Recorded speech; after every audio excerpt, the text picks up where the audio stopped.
नमस्कार दोस्तों, स्वागत है दोस्तों आपका अपने इस चैनल सक्सेस में। दोस्तों आज की इस वीडियो में हम एरिया और वॉल्यूम इन के जितने भी फार्मूले हैं उन सबको इस वीडियो में रिपीट करेंगे।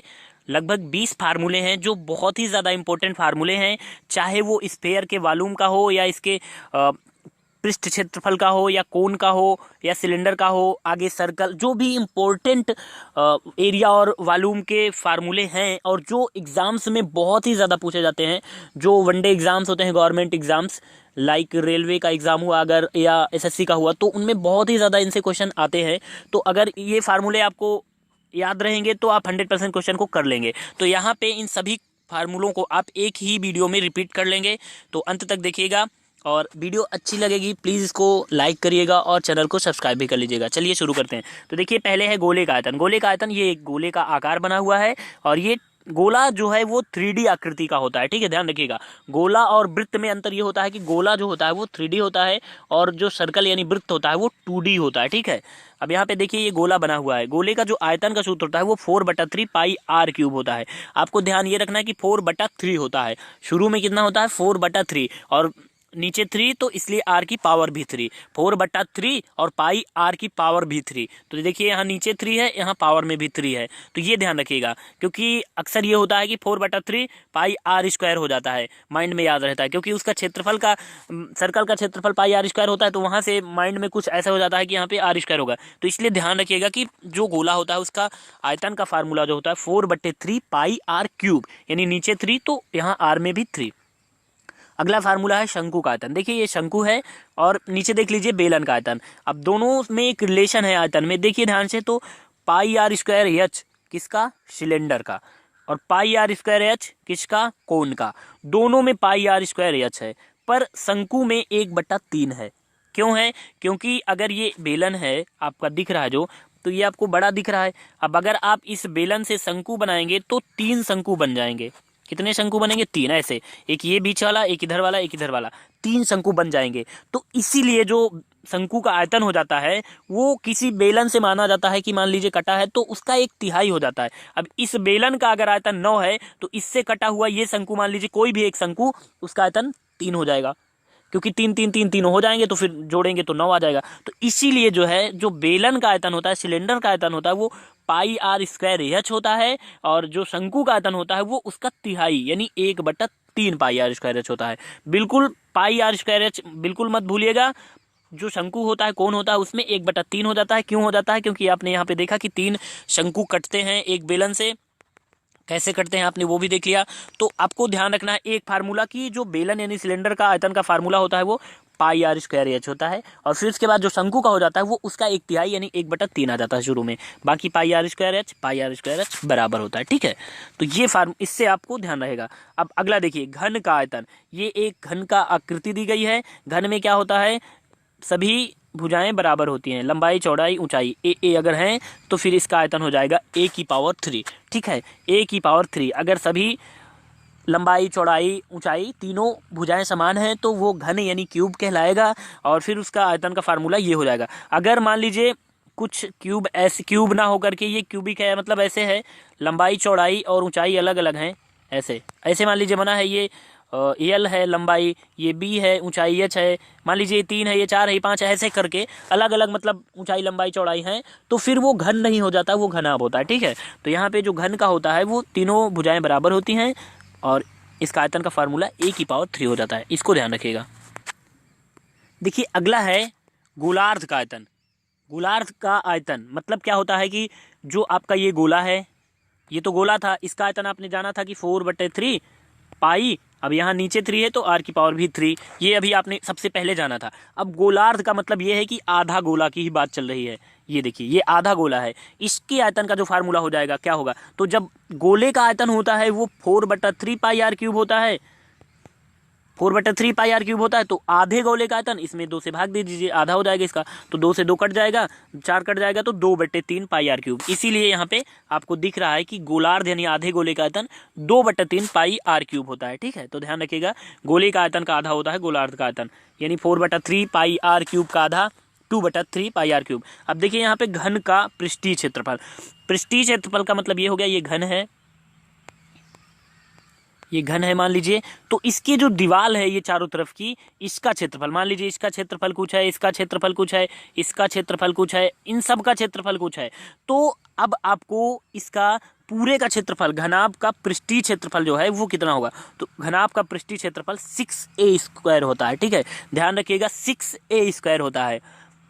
क्यों 6a² होता है, देखिए इसमें कितनी फलक हैं, 1 2 3 4 5 6, कुल 6 फलक हैं। और एक फलक ये जो है, इसका अगर आप क्षेत्रफल निकालेंगे तो लंबाई गुणे चौड़ाई, लंबाई a है, चौड़ाई भी a है, तो लंबाई गुणे चौड़ाई a² हो गया। तो एक फलक का क्षेत्रफल a², दूसरे का भी a², ऐसे ही 6 फलक हैं और 6 फलकों का a² क्षेत्रफल होगा। तो सबको जोड़ देंगे तो पृष्ठीय क्षेत्रफल पूरे घन का आ जाएगा और ये हो जाएगा 6a²। ठीक है, तो ये ध्यान रखिएगा। उसके बाद देखिए अब जो है वो है कि शंकु का वक्र पृष्ठ। शंकु का वक्र पृष्ठ मतलब ये होता है कि ये शंकु है, ये शंकु बन गया।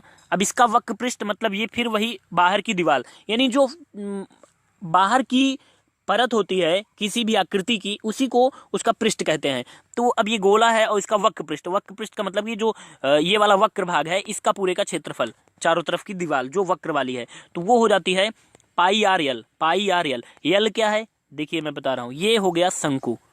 ठीक है, ये हो गया इसकी सेंटर लाइन। ठीक है, नीचे बेस क्या है इसका, सर्कुलर है। ठीक है, वक्र पृष्ठ का मतलब ये ऊपर की दीवार, ये पूरा ये वाला क्षेत्रफल। ठीक है, इसको पूरे क्षेत्रफल को चारों तरफ से, इसको कहते हैं वक्र पृष्ठ। अगर संपूर्ण पृष्ठ कहेगा तो नीचे वाला भी जुड़ जाएगा। ठीक है, अभी यहाँ नीचे वाला नहीं जुड़ रहा है, ये मतलब ये वाला क्षेत्रफल नहीं जुड़ रहा। ठीक है, क्यों, क्योंकि केवल वक्र पृष्ठ कह रहा, वक्र ऊपर वाला है ये। ठीक है, संपूर्ण पृष्ठ कहेगा तो ये वाला भी जुड़ जाएगा। ठीक है, और इसका क्षेत्रफल हो जाता है pi r square h, pi r square, sorry pi r square. क्यों, क्योंकि ये सर्कल है, मतलब वृत्त है, तो वृत्त का क्षेत्रफल पाई आर स्क्वायर होता है। तो देखिए यहाँ पे जो ये यल क्या है, पाई आर यल होता है मान लीजिए इसका वक्र पृष्ठ। तो यल क्या होती है, तिर्यक ऊंचाई, ये वाली, ये तिर्यक ऊंचाई को यल कहते हैं। यच क्या होती है, यच ये जो सेंटर लाइन से ये ऊंचाई होती है, इसको यच कहते हैं। और यहाँ पे ये त्रिज्या होती है कितनी, आर। ठीक है, क्योंकि नीचे सर्कल है, ये आर हो गया नीचे, ये यल हो गई तिर्यक ऊंचाई, और ये सेंटर वाली एच हो गई। तो फिर यहाँ से यल निकालेंगे आप, तो देखिए ये एक समकोण त्रिभुज हो गया, और इस समकोण त्रिभुज में एच यानी कि कर्ण कौन सा हो गया, ये यल। तो यल बराबर हो जाएगा कर्ण बराबर आधार का स्क्वायर धन लंब का स्क्वायर, तो यह अंडर रूट एच स्क्वायर धन आर स्क्वायर। तो यल का मान जो आएगा वो अंडर रूट यल स्क्वायर और सॉरी एच स्क्वायर और आर स्क्वायर आएगा। ठीक है, और यहाँ पे यल दिया गया है, तो यल का मान कितना आएगा, तिर्यक ऊंचाई यल बराबर कितना हो जाएगा, अंडर रूट एच स्क्वायर धन आर स्क्वायर। ये क्योंकि जो सेंटर से ऊंचाई है और त्रिज्या है वो मिला करके एक समकोण त्रिभुज बना रहे हैं। ठीक है, उसके बाद शंकु का वक्र पृष्ठ हो गया पाई आर यल। ध्यान रखिएगा कितना है शंकु का वक्र पृष्ठ, पाई आर यल। पाई आर यल वक्र पृष्ठ कितना है, पाई आर यल। शंकु का आयतन कितना था, 1/3 pi r square, pi r square h. ठीक है, ये आयतन था, और वक्र पृष्ठ पाई आर यल। यल बराबर कितना होता है, अंडर रूट एच स्क्वायर धन आर स्क्वायर। एच क्या होता है, सेंटर से ऊंचाई, और आर क्या होती है, त्रिज्या। आगे देखिए गोले का वक्र पृष्ठ, गोले का वक्र पृष्ठ, अब गोला है, इसका वक्र पृष्ठ की बात चले, यानी चारों तरफ की दीवार का क्षेत्रफल, जो ये आवरण है इस आकृति का, उसके चारों तरफ की दीवार का क्षेत्रफल। तो वक्र पृष्ठ कितना हो जाता है, 4 पाई आर स्क्वायर। ध्यान रखिएगा इस गोले का जो आयतन का सूत्र होता है वो 4/3 होता है, यहाँ नीचे 3 होता है, और पाई आर की पावर भी 3 होती है। ठीक है, तो नीचे 3 होता है, यहाँ भी 3 होता है, पर वक्र पृष्ठ जो होता है उसमें 3 यहाँ से, यहाँ भी 3 नहीं रहती और यहाँ भी 3 नहीं रहती, यहाँ क्या हो जाता है, 2 आ जाता है। ठीक है, तो ये ध्यान रखिएगा, वक्र पृष्ठ का सूत्र हो जाता है पाई आर स्क्वायर, 3 नीचे गायब और ऊपर भी 3 नहीं 2 आ गया। ठीक है, आयतन में क्या होता है, 4/3 हो जाता है, आर की पावर 3 हो जाता है। ठीक है, गोले में ध्यान रखिएगा पाई आर स्क्वायर। आगे देखिए आयत का क्षेत्रफल, ये एक आयत है, इसकी लंबाई अगर यल है, चौड़ाई अगर बी है, तो लंबाई गुणे चौड़ाई इसका क्षेत्रफल हो जाएगा। वर्ग का क्षेत्रफल, वर्ग क्या होता है, ये बना है वर्ग, इसकी चारों भुजाएं बराबर होती हैं। मान लीजिए अगर ए चारों भुजाएं हैं तो इसका क्षेत्रफल हो जाएगा ए स्क्वायर। ठीक है, आगे है बेलन का वक्र पृष्ठ। बेलन ये है बेलन। ठीक है, अब इसका वक्र पृष्ठ कह रहा, वक्र पृष्ठ का मतलब ये वाली जो दीवार है, ठीक है ना, ये दीवार जो है ये इतना, इसका क्षेत्रफल चारों तरफ से ये क्षेत्रफल। ठीक है, अगर संपूर्ण पृष्ठ कह देगा तो ये वाला यानी पाई आर स्क्वायर, इसका क्षेत्रफल पाई आर स्क्वायर ही तो होगा, क्योंकि वृत्त बना है ऊपर वाला ढक्कन, और नीचे का जो ढक्कन टाइप है ये भी एक वृत्त है, तो इसका क्षेत्रफल हो जाएगा पाई आर स्क्वायर। ठीक है। तो ये दोनों यानी पाई आर स्क्वायर इन दोनों को भी जोड़ देना होगा अगर संपूर्ण पृष्ठ कह दे पूरे बेलन का। पर अभी क्या कह रहा है, वक्र पृष्ठ। वक्र पृष्ठ मतलब कि क्या हो गया, इसका पूरा केवल चारों तरफ की दीवार, यानी कि ये जो दीवार है चारों तरफ से, इसका क्षेत्रफल कह रहा है। तो इसका क्षेत्रफल हो जाएगा 2 पाई आर एच। ध्यान रखिएगा 2 पाई आर एच कितना होता है, 2 पाई आर एच। 2 पाई आर एच ये होता है बेलन का वक्र पृष्ठ। अब देखिए किसी त्रिभुज का क्षेत्रफल निकालना है, मान लीजिए अब ये त्रिभुज है, कह दिया कि इसकी लंबाई 3 है, मान लीजिए इसका कह रहा बेस 3 है और दूसरी भुजा 5 है, तीसरी भुजा 4 है, मतलब 3 भुजाएं दे दिया त्रिभुज का और कह रहा है कि इसका क्षेत्रफल निकालिए। तो फिर आप कैसे निकालेंगे, वैसे आपको पता है कि कोई भी त्रिभुज होता है तो 1/2 आधार गुणे ऊंचाई करके आप निकाल लेते हैं, पर यहाँ पे आधार आपको पता नहीं और ऊंचाई भी नहीं पता आपको, ठीक है। तो फिर क्या करेंगे, तो फिर आपका फार्मूला ये हो जाएगा, त्रिभुज का क्षेत्रफल बराबर under s s minus a s minus b s minus c. आपने इंटर में इसका प्रयोग किया होगा। अब देखिए यस का मान क्या होता है, यस का मतलब होता है अर्ध परिमाप। देखिए परिमाप जो होता है इसका मतलब चारों तरफ की सीमा रेखा जो होती है वही परिमाप होती है। अगर इस त्रिभुज में बात करेंगे तो ये परिमाप हो जाएगा, देखिए ये लंबाई धन ये लंबाई धन ये लंबाई, तीनों लंबाई जोड़ देंगे तो परिमाप आ जाएगा। अगर यहाँ बात करेंगे तो ये 3 5 8 4 12 हो गया परिमाप, ठीक है। मतलब जो चारों तरफ की दीवार होती है, चारों तरफ की दीवार की लंबाई जो होती है, लंबाई उसको कहते हैं परिमाप, चाहे जो भी आकृति हो, ठीक है। अब ये त्रिभुज में ये वाली तीनों को जोड़ देंगे तो फिर ये परिमाप हो गया। अब पर यहाँ पे यश जो है वो परिमाप नहीं है, वो अर्ध परिमाप है, इसीलिए तीनों को जोड़ने के बाद आधा भी करेंगे। देखिए इसीलिए लिखा गया है ए धन बी धन सी बट्टे 2। तो यश जो होता है वो अर्ध परिमाप होता है, इसलिए ए धन बी धन सी तीनों भुजाओं को जोड़कर आधा कर दिया जाता है। अर्ध मतलब आधा, परिमाप मतलब परिमाप। परिमाप जैसे यहाँ पे 12 आ गया, 2 से भाग कर देंगे तो 6 आ जाएगा। फिर आप यहाँ लिखेंगे 6 6 माइनस 3 6 माइनस 5 6 माइनस 4 और फिर हल कर लेंगे अंडर रूट में तो क्षेत्रफल आ जाएगा, बहुत ही आसान तरीके से। आगे देखिए अब ये वृत्त का क्षेत्रफल है, ये वृत्त है। वृत्त के बारे में आपको पता है, सेंटर होता है बीच में, त्रिज्या होती है, त्रिज्या अगर आर है इसकी तो फिर वृत्त का क्षेत्रफल हो जाएगा pi r square. Pi r square वृत्त का क्षेत्रफल हो जाएगा अगर इसकी त्रिज्या आर है। परिधि कितनी हो जाएगी, परिधि जो होगी वही परिमाप होगा। परिधि का मतलब ये चारों तरफ की दीवार, और परिमाप को भी किसी भी आकृति का परिमाप उसकी चारों तरफ की दीवार ही होती है की लंबाई। तो ये लंबाई जो हो गई ये चारों तरफ की, अभी देखिए मैं बता रहा हूँ आपको। मान लीजिए ये एक धागे से बना हुआ वृत्त है, तो ये जो धागे की लंबाई जितनी होगी वही इसका परिमाप होता है, वही इसकी परिधि होती है। और सूत्र क्या होता है 2 पाई आर। तो परिधि जो होती है वृत्त की वो 2 पाई आर होती है। और आपको हो सकता है क्वेश्चन में कह दे कि जो वृत्त है उसका परिमाप इतना है, तो परिमाप का मतलब भी परिधि हो गया, ठीक है। 2 पाई आर परिधि और परिमाप दोनों होते हैं, बहुत ही इंपॉर्टेंट है, ध्यान रखिएगा।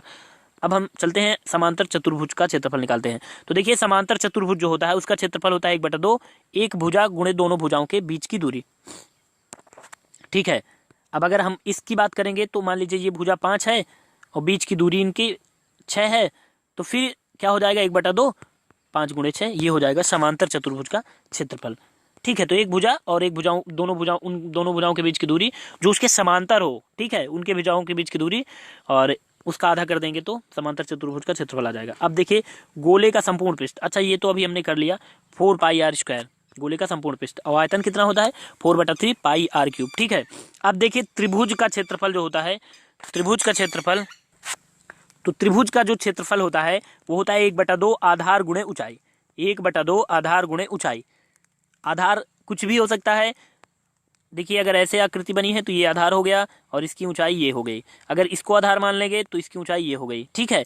तो उसी हिसाब से उसकी आधार और ऊंचाई मान करके हम हल करते हैं। तो त्रिभुज का क्षेत्रफल 1/2 आधार गुणे ऊंचाई।